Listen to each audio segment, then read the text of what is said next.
Hello dear learners, I hope you all are doing well. So आज के इस lecture में हम करेंगे क्लास 10th मैथ्स का chapter number 4 that is quadratic equations. So इस लेक्चर में होगा हमारा क्वाड्रेटिक इक्वेशंस के बारे में सभी इंट्रोडक्शन, बेसिक्स क्या होता है और साथ ही देखेंगे कुछ एग्जाम्पल्स क्वाड्रेटिक इक्वेशंस की।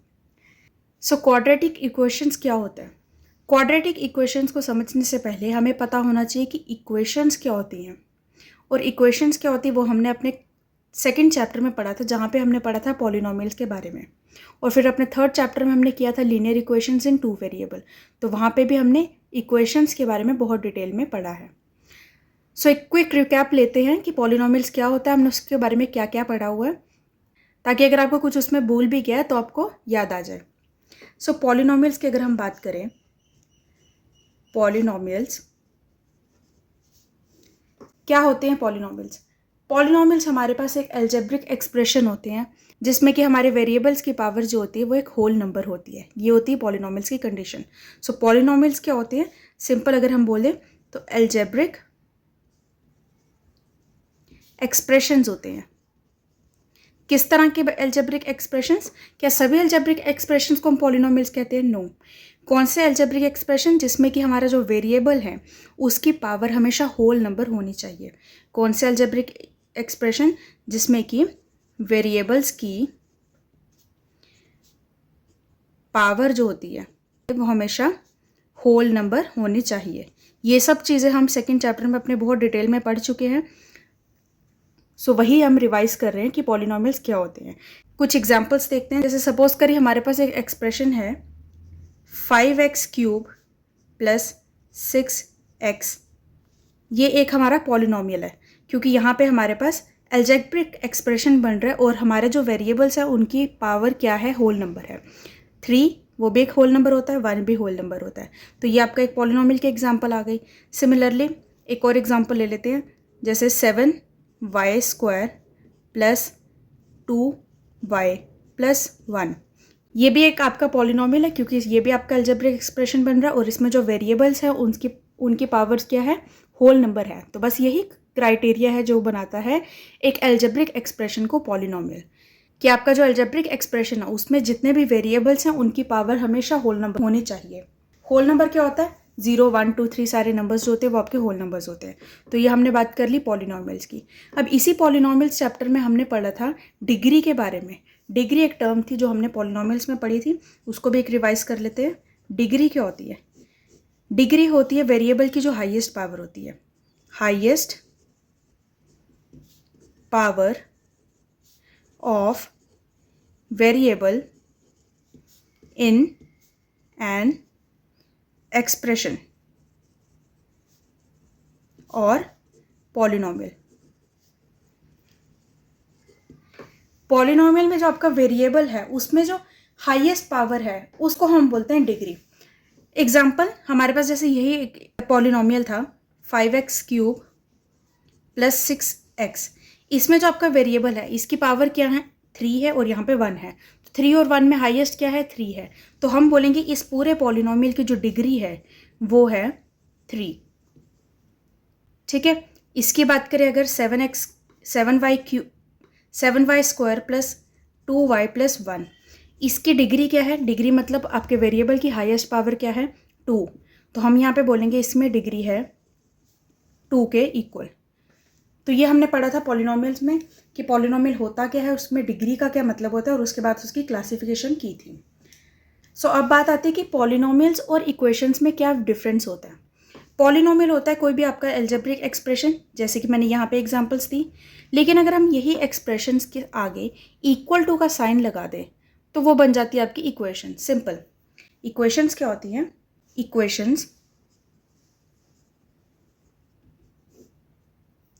इक्वेशंस होती हैं जैसे हमारे पास है यहाँ पे 7y² प्लस 2y प्लस 1। ये एक आपका पॉलिनोमियल है। लेकिन इसी के साथ में अगर इक्वल टू लगा दूँ और इक्वल टू के बाद में कुछ भी लगा दूँ, वो आपका हमारा पूरा जो एक्सप्रेशन बनेगा उस एक्सप्रेशन को हम बोलते हैं इक्वेशन। इक्वेशन नेम में ही इक्वल टू का साइन छुपा हुआ है। इक्वेशन वर्ड जो है इसी में इक्वल टू का साइन भी छुपा हुआ है। तो यही है कि पॉलिनोमियल जो भी है आपके पास एक्सप्रेशन, उसके अगर आप आगे इक्वल टू का साइन लगा दो और फिर उसके आगे कुछ भी लिख दो तो वो जो पूरा एक्सप्रेशन है वो इक्वेशन बन जाता है। नॉर्मल कंडीशंस में इसके आगे इक्वल टू 0 लगा देते हैं तो आपकी ये इक्वेशन बन जाती है। लेकिन ज़रूरी नहीं है कि आप 0 ही लगाइए, कोई भी नंबर लगाइए, कोई भी वेरिएबल लगाइए तो आपकी वो इक्वेशन ही फॉर्म करेगी। ठीक है, तो आई होप आपको समझ आ गया होगा पॉलिनोमियल और इक्वेशंस में बेसिक डिफरेंस क्या होता है। यहाँ तक जो लेफ्ट हैंड साइड का पार्ट है ये सिर्फ पॉलिनोमियल कहलाता है, लेकिन यही इसको मैं पूरे को अगर बोलूँ इक्वल टू के साथ इंक्लूड करके तो वो आपका इक्वेशंस कहलाता है। ठीक है, तो पॉलिनोमियल्स और इक्वेशंस में ये बेसिक डिफरेंस होता है। अब आता है कि हम पॉलिनोमियल को रिप्रेजेंट कैसे करते हैं, इसको डिनोट कैसे करते हैं। पॉलिनोमियल को कैसे रिप्रेजेंट किया जाता है, जैसे ये हमारे पास पॉलिनोमियल है, इसमें वेरिएबल क्या है, y है, तो हम इसको रिप्रेजेंट करते हैं p ब्रैकेट लगा के y। ठीक है, जहाँ कहीं भी आप इस तरह से कुछ लिखा हुआ देखेंगे पी वाई या पी एक्स या जो भी आपके पास वेरिएबल है पॉलिनोमियल में, वही यहाँ पे अंदर आता है। तो ये जो पूरा फॉर्म होता है ये होता है पॉलिनोमियल रिप्रेजेंट करने का मेथड। लेकिन इसी के आगे अगर मैं इक्वल टू 0 लगा दूँ तो ये हम बोलेंगे कि मैंने इस एक्सप्रेशन को, इस इक्वेशन को रिप्रेजेंट किया हुआ है। अगर आपके पास कहीं भी इस तरह से कोई चीज़ दिखी है तो आप इससे क्या कंक्लूड कर सकते हो, यही चीज़ कि आपके पास जो वेरिएबल है वो वेरिएबल आपका कौन सा होगा, y होगा। इससे हमें यही पता चल रहा है। और ये जो पॉलिनोमियल है ये किसके इक्वल टू है, 0 के इक्वल है। ठीक है, तो ये हम करते हैं रिप्रेजेंट। ये सब मैं आपको क्यों बता रही हूँ, क्योंकि जब हम चैप्टर करेंगे क्वाड्रेटिक इक्वेशन उसमें बहुत जगह आपको इस तरह से एक्सप्रेशन लिखा हुआ मिलेगा, तो आपको वहाँ पर देख कर पता चल जाएगा कि हम ये किसकी बात कर रहे हैं, इसमें वेरिएबल कौन सा है। ठीक है, तो ये हमने बात कर ली पॉलिनोमियल्स क्या होते हैं, डिग्री क्या होती है, इक्वेशंस क्या होती है। तो हमने इक्वेशन समझ लिया, पॉलिनोमियल समझ लिया, लेकिन हमारा मेन मोटिव क्या है कि हमें पता होना चाहिए क्वाड्रेटिक इक्वेशन क्या है। सो इक्वेशन समझ लिया, अब हम बात करेंगे क्वाड्रेटिक इक्वेशंस की। सो क्वाड्रेटिक इक्वेशन क्या होती है, वो इक्वेशंस जिसमें कि आपके जो वेरिएबल है उसकी हाईएस्ट पावर, मतलब वेरिएबल की जो डिग्री है वो 2 रहती है, उसको बोलते हैं क्वाड्रेटिक इक्वेशन। तो क्या होता है क्वाड्रेटिक इक्वेशंस, ऐसी इक्वेशंस जिसमें कि in which the degree of variable is 2। ठीक है, डिग्री जो होती है वेरिएबल की वो 2 रहती है, उस इक्वेशन को हम बोलते हैं क्वाड्रेटिक इक्वेशन। एग्जाम्पल के लिए हम लेते हैं 6x² + 3 इज इक्वल टू 0। ये आपके क्वाड्रेटिक इक्वेशन है क्योंकि इसमें जो आपका वेरिएबल है x उसकी highest power that is degree क्या है, 2 है। तो ये हम बोलेंगे ये आपकी क्वाड्रेटिक इक्वेशन है। अच्छा, तो ये हमने बात कर ली क्वाड्रेटिक इक्वेशन की। अब मुझे इससे क्वेश्चन पूछना है आपसे कि अगर मैं इसको इस तरह से ना लिखकर ये ऐसा लिखूं, सिर्फ इतना, तो ये क्या कहलाएगा। ये तो हमने बोल दिया कि ये हमारे पास ये क्वाड्रेटिक इक्वेशन है, ये आपकी है क्वाड्रेटिक इक्वेशन की एग्जाम्पल।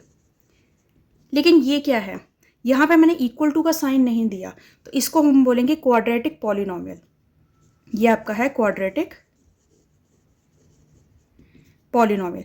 ये जो छोटी छोटी टर्म्स होती हैं इसको समझना, इसके बारे में आपको फ़र्क पता होना चाहिए। कहीं आपको क्वाड्रेटिक पॉलिनोमियल लिखा हो और अगर आप इक्वल टू साइन बना दोगे तो वो आपका पॉलिनोमियल नहीं, वो आपका इक्वेशन बन जाएगा। तो इसीलिए क्वाड्रेटिक पॉलिनोमियल क्या होता है, क्वाड्रेटिक इक्वेशन क्या होता है, दोनों में डिफरेंस क्या है वो आपको पता होना चाहिए। ठीक है, तो हमने बात कर ली कि क्वाड्रेटिक इक्वेशन क्या होता है, जिसमें कि डिग्री होती है 2, हाईएस्ट पावर क्या होता है, वेरिएबल का 2 होता है। और ध्यान रखना इस पूरे चैप्टर में हम जितना भी क्वाड्रेटिक इक्वेशन पढ़ेंगे वो इन 1 वेरिएबल ही पढ़ेंगे। मतलब ये कि आपके जो क्वाड्रेटिक इक्वेशन है उसमें जो आपका वेरिएबल होगा वो एक ही रहेगा, इधर x, y, z, a, b, p, q जो भी आपने लेट करना है, लेकिन आपका वेरिएबल एक ही होगा। ऐसा नहीं होगा कि यहाँ पे x है तो यहाँ पे y है, वो हमारे सिलेबस में नहीं है। जैसा कि हमने प्रीवियस चैप्टर में पढ़ा था लीनियर इक्वेशंस इन 2 वेरिएबल, तो आपकी एक इक्वेशन में 2 वेरिएबल्स होते थे, एक x होता था एक y होता था, पर यहाँ पे ऐसा नहीं है, यहाँ पे एक ही वेरिएबल है, इस चीज़ का ध्यान रखना। ठीक है, तो ये हमने क्वाड्रेटिक इक्वेशन के बारे में पढ़ लिया। अब एक क्वाड्रेटिक इक्वेशन का भी एक स्टैंडर्ड फॉर्म होगा, जिस तरह से हमने लीनियर इक्वेशंस का स्टैंडर्ड फॉर्म पढ़ा था प्रीवियस चैप्टर में, पॉलिनोमियल्स में हमने स्टैंडर्ड फॉर्म पढ़ा था, उसी तरह से क्वाड्रेटिक इक्वेशंस का भी स्टैंडर्ड फॉर्म होगा। सो स्टैंडर्ड फॉर्म क्या होता है, standard form, standard form of quadratic equation is equal to ax² + bx + c is equal to 0। ये मैंने इज इक्वल टू 0 क्यों लिखा, क्योंकि मैं बात कर रही हूँ क्वाड्रेटिक इक्वेशन की, क्वाड्रेटिक पॉलिनोमियल की नहीं बात कर रही, ठीक है। तो ये हमारा हो गया standard form where a can not be equal to 0। इस चीज़ का ध्यान रखना कि ए हमारा 0 के इक्वल नहीं हो सकता। क्यों नहीं हो सकता, क्योंकि अगर आपका ए 0 हो जाएगा तो आपकी ये पूरी टर्म 0 हो जाएगी, और अगर आपकी ये पूरी टर्म 0 हो जाएगी तो एक्स स्क्वायर तो गायब हो जाएगा, और अगर एक्स स्क्वायर गायब हो गया तो आपकी जो इक्वेशन बच जाएगी वो हो जाएगी लीनियर इक्वेशन। क्योंकि क्वाड्रेटिक इक्वेशन का मतलब क्या होता है, जहाँ पे डिग्री ही हमारी 2 होती है, तो 2 वाली डिग्री का टर्म ही अगर गायब हो गया तो इक्वेशन बन जाएगी आपकी लीनियर, ठीक है। इसलिए ए कभी भी 0 नहीं हो सकता। Second thing, a b and c हमेशा हमारे रियल नंबर्स होते हैं, ठीक है। ये हो गया स्टैंडर्ड फॉर्म।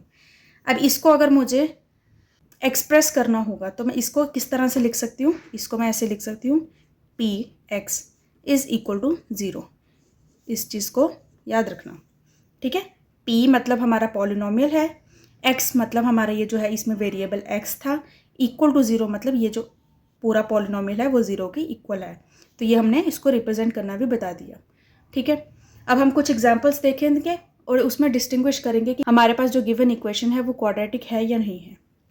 सो एग्जांपल्स देखते हैं। सबसे फर्स्ट एग्जांपल हमारी है, ये एनसीईआरटी की ही एग्जांपल ले रही हूँ मैं, x minus 2 whole square plus 1 is equal to 2x minus 3। अभी आपके पास एक एक्सप्रेशन है, ये इक्वेशन है, आपने बताना है कि क्या ये इक्वेशन आपकी क्वाड्रेटिक इक्वेशन है या नहीं है। अब आप इसको कैसे देखेंगे, देखकर आपको नहीं पता चलेगा कि आपका जो इक्वेशन है वो क्वाड्रेटिक है या नहीं है। आप यहाँ पे देखोगे कि यहाँ पे पावर 2 है, लेकिन वो किसकी है, x माइनस 2 की। और अगर आप इंडिविजुअली x की देखोगे तो वहाँ पे तो यहाँ पे 1 लिखा है, यहाँ पे 1 लिखा है, तो आप बोलोगे कि लीनियर इक्वेशन है, ये क्वाड्रेटिक नहीं है। पर ऐसा नहीं होता, हमें पूरे इक्वेशन को सॉल्व करना है, स्टैंडर्ड फॉर्म में बनाना है, फिर उसको स्टैंडर्ड फॉर्म से कंपेयर करके बताना है कि हमारी जो इक्वेशन है वो क्वाड्रेटिक है या नहीं है। तो इसको करेंगे, पहले तो a माइनस बी का whole square that is a square plus b square minus 2 a b plus 1 is equal to 2x minus 3। So x square plus 4 minus 4x plus 1 is equal to 2x minus 3।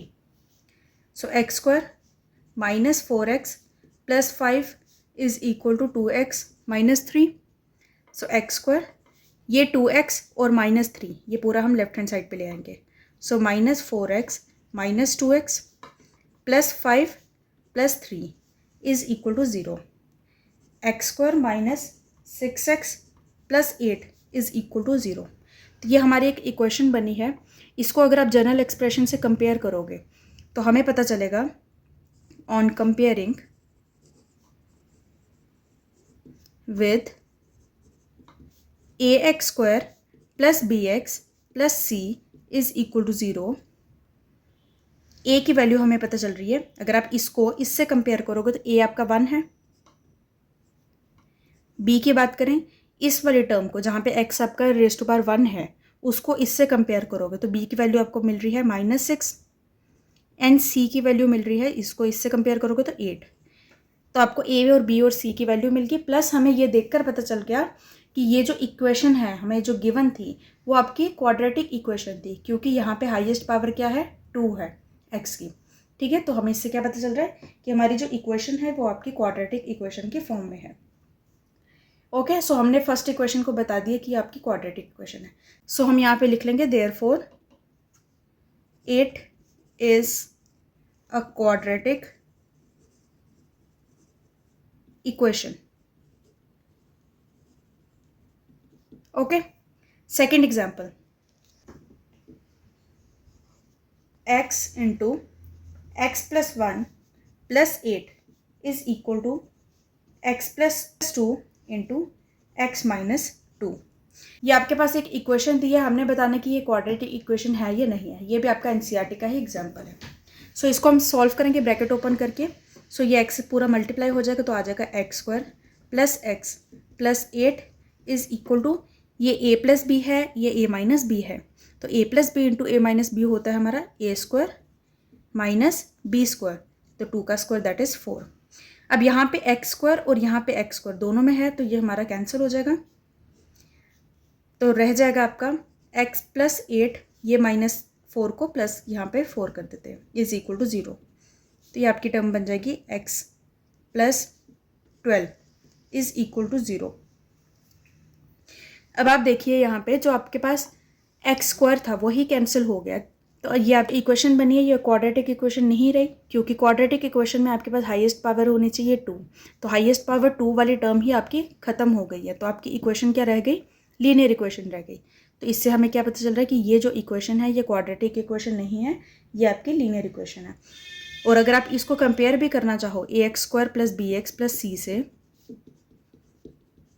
तब भी आपको पता चल रहा है कि आपकी जो एक्स स्क्वायर वाली टर्म थी वो यहाँ पे नहीं है, मतलब यहाँ पे ए जो है वो 0 के इक्वल है, which is not possible, which is not possible. मैंने आपको पहले ही बताया स्टैंडर्ड फॉर्म में कंडीशन कि ए आपका कभी भी 0 नहीं होना चाहिए, पर यहाँ पे तो ए आपका 0 है, therefore it is not a quadratic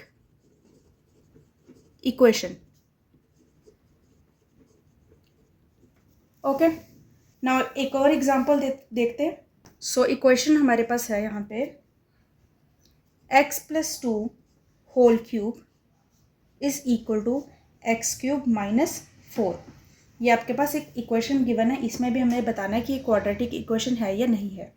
अब इसमें ना बहुत से बच्चे जिनको बहुत जल्दी होती है क्वेश्चन सॉल्व करने की, वो क्या करेंगे, यहाँ पे देखेंगे और देख के ही बोलेंगे यहाँ पे कि आपके पास x रेज़ टू पावर 3 है, मतलब हाईएस्ट पावर तो 3 है, तो ये आपकी क्वाड्रेटिक इक्वेशन नहीं है, ये आपकी क्यूबिक इक्वेशन है, और बोल देंगे कि यहाँ पे ये जो आपका गिवन इक्वेशन है ये क्वाड्रेटिक नहीं है।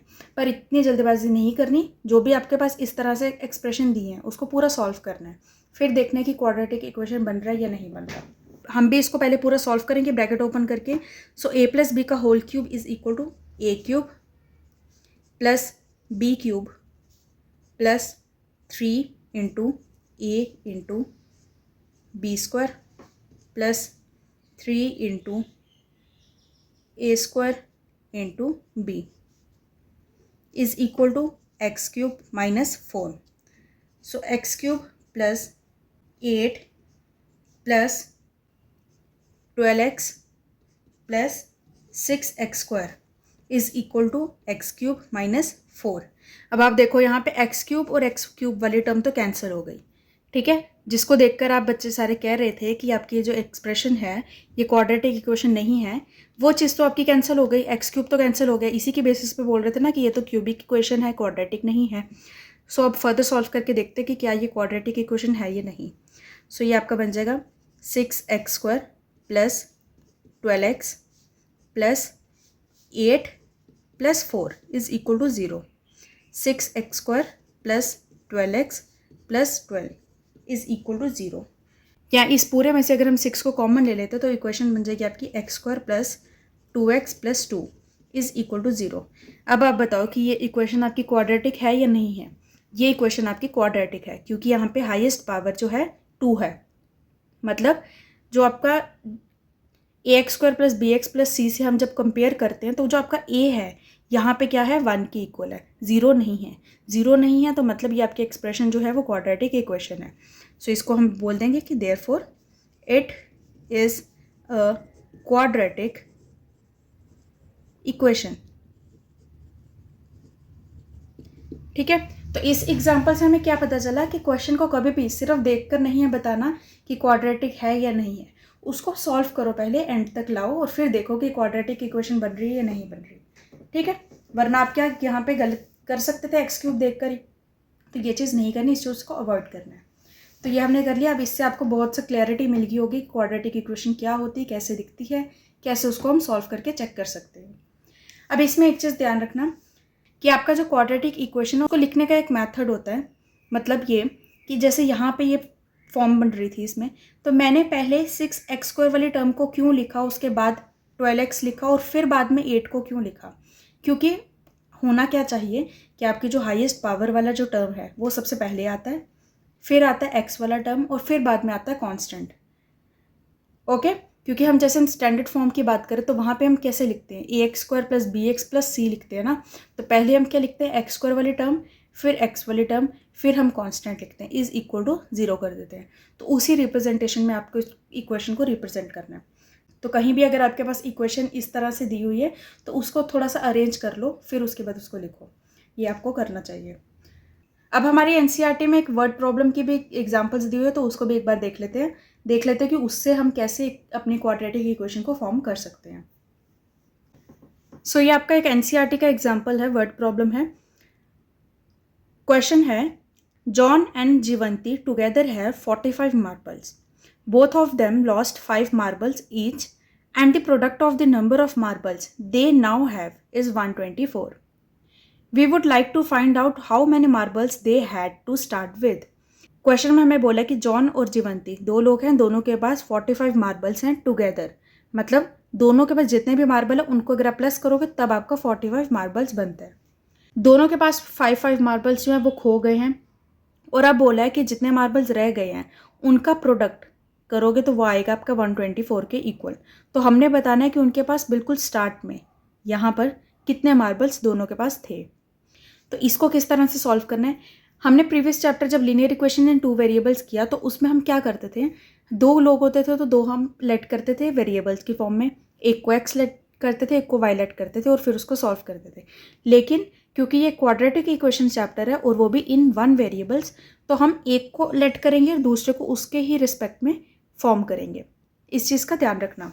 कैसे, जैसे हमें यहाँ पे बताया है कि दोनों के पास एक साथ 45 मार्बल्स हैं, तो हम लेट कर लेते हैं किसी एक के पास x नंबर ऑफ मार्बल्स होंगे।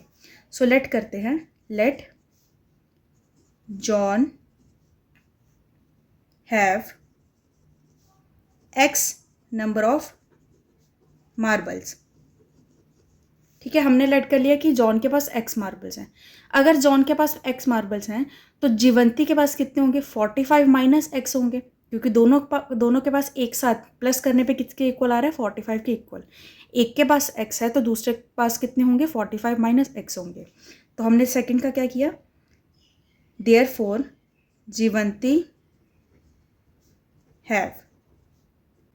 हैड, क्योंकि हम बात करें पहले की फर्स्ट कंडीशन की, जब ये इनके पास गुम नहीं हुए थे, तो यहाँ पे हैड आएगा। Jivanti had 45 minus x number of marbles. ठीक है, यही एक मेजर डिफरेंस है कि प्रीवियस चैप्टर में अगर हमारे पास ये क्वेश्चन होता तो हम कैसे करते हैं, एक को x लेट करते, दूसरे को y लेट करते, पर अब हम यहाँ पे क्या करें, एक को x लेट किया, दूसरे को उसके रिस्पेक्ट में बनाया, इसका ध्यान रखना।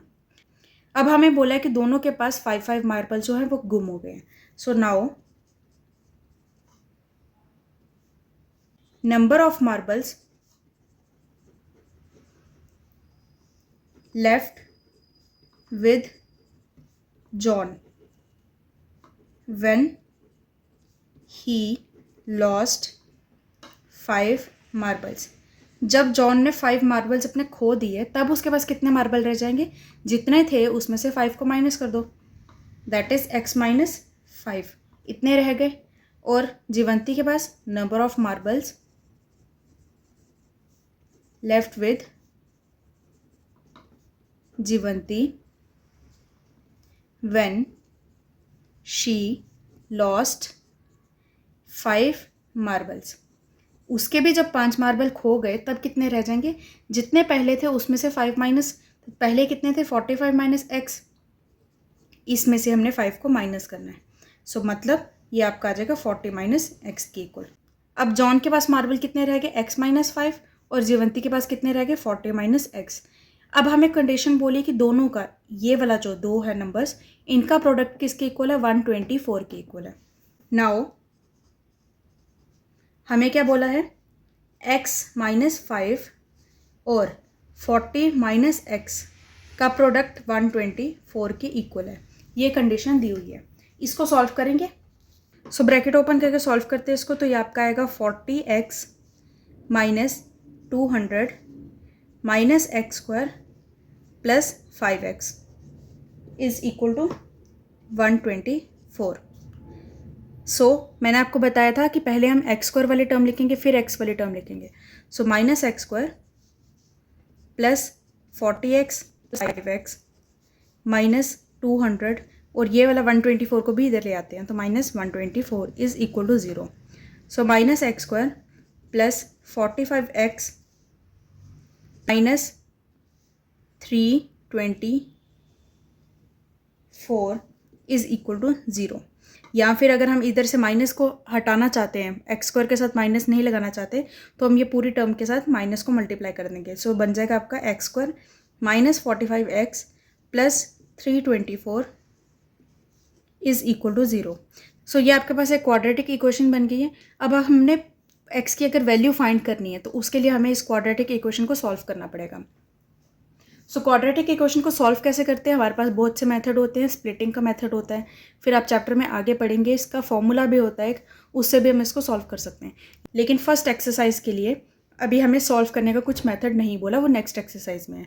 सो हम यहाँ तक ही इसको रखेंगे और हम बोलेंगे यहाँ पे कि हमें अगर जॉन की और जीवंती के नंबर ऑफ मार्बल्स फाइंड करने हैं तो उसके लिए हमें इस एक्सप्रेशन को सॉल्व करना पड़ेगा. सो हम यहाँ पे लिख लेते हैं कि therefore it is the required representation of problem. Therefore, it is the required representation of the problem. ठीक है. जब इसको हम सॉल्व करेंगे हमें एक्स की वैल्यू मिल जाएगी और उससे हमें जॉन और जीवंती की वैल्यूज़ मिल जाएंगी.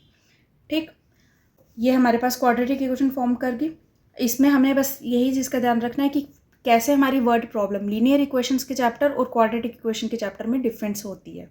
वहाँ पे हम एक्स वाई की फॉर्म में लेते थे, यहाँ पे एक को लेकर एक को लेट करके दूसरे को उसके रिस्पेक्ट में बनाना है. ठीक, तो ये आपको मेजर डिफरेंस समझ आ गया होगा. क्वेश्चन को सॉल्व कैसे करना है वो हम करेंगे नेक्स्ट एक्सरसाइज में. अभी के लिए इतना ही. सो आई होप आपको क्वाड्रेटिक इक्वेशन के बारे में बहुत अच्छे से सब क्लियर समझ आ गया. पॉलिनोमियल्स क्या होता है हमने रिवाइज कर लिया. इक्वेशंस और पॉलिनोमियल में क्या डिफरेंस होता है, डिग्री क्या होती है, एंड देन क्वाड्रेटिक इक्वेशन क्या होता है, उसका स्टैंडर्ड फॉर्म क्या होता है, उसको रिप्रेजेंट कैसे करते हैं. फिर अगर हमारे पास अगर कुछ एक्सप्रेशन दिया तो उसको चेक कैसे करते हैं कि क्वाड्रेटिक इक्वेशन है या नहीं है. और फिर हमने देखा इसका वर्ड प्रॉब्लम. सो अगर आपको ये सेशन यूजफुल लगा do hit the like button and also subscribe my channel for upcoming videos. So stay tuned for the next video. Till then, take care. Bye bye. Thank you so much.